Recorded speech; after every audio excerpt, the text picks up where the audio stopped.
+2 കഴിഞ്ഞവർക്ക് chocolate കഴിക്കുന്ന ലാഘവത്തോടുകൂടി smart phone technology പഠിക്കാം. ഇന്ത്യയിലെ ആദ്യത്തെ സ്മാർട്ട് ഫോൺ ഇൻസ്റ്റിറ്റ്യൂട്ടായ ബ്രിഡ്കോ ആൻഡ് ബ്രിഡ്കോയിൽ ജോയിൻ ചെയ്യൂ. കരിയർ സുരക്ഷിതമാക്കൂ. Bridco and Bridco, JRJ complex, main road, Ottapalam. For more details contact 7510147888. നമസ്കാരം, ഫോക്സ് വ്യൂ ന്യൂസിലേക്ക് സ്വാഗതം. നാട്ടിലേക്ക് പോയ ബംഗാളികൾ അതേ വേഗത്തിൽ കേരളത്തിൽ തിരിച്ചെത്തും. അത്യുഗ്രൻ വഴിയൊരുക്കിയത് കമ്പനികൾ. നിയമസഭാ തെരഞ്ഞെടുപ്പിൽ വോട്ട് ചെയ്യാനായി ബംഗാൾ സ്വദേശികൾ കൂട്ടമായി നാട്ടിലേക്ക് പോയി തുടങ്ങി. ഇതോടെ ട്രെയിനുകളിൽ വൻ തിരക്കാണ് അനുഭവപ്പെടുന്നത്. വിമാന ടിക്കറ്റുകൾ ഉൾപ്പെടെ കിട്ടാത്ത സ്ഥിതിയായി.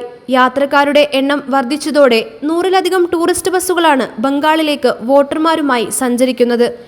ഏപ്രിൽ 23-നാണ് ബംഗാളിൽ 1-ാം ഘട്ട വോട്ടെടുപ്പ് നടക്കുന്നത്.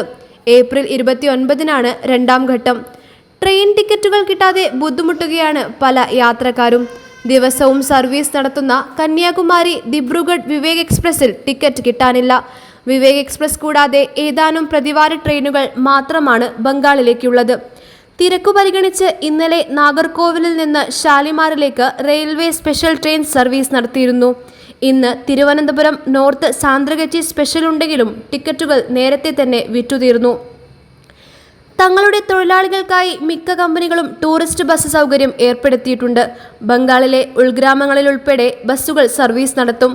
വോട്ടർമാർക്ക് വോട്ട് രേഖപ്പെടുത്തിയ ശേഷം ഇതേ ബസ്സിൽ തന്നെ മടങ്ങി വരാനാകും.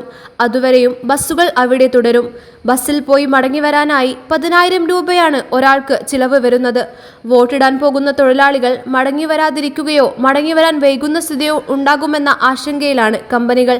ഇതിനാലാണ് തൊഴിലാളികൾക്കായി ബസ്സുകൾ ഏർപ്പാടാക്കി നൽകിയത്. 2 ദിവസം കൊണ്ടാണ് എറണാകുളത്ത് നിന്ന് കൊൽക്കത്തയിലേക്ക് ബസ്സുകൾ എത്തുന്നത്.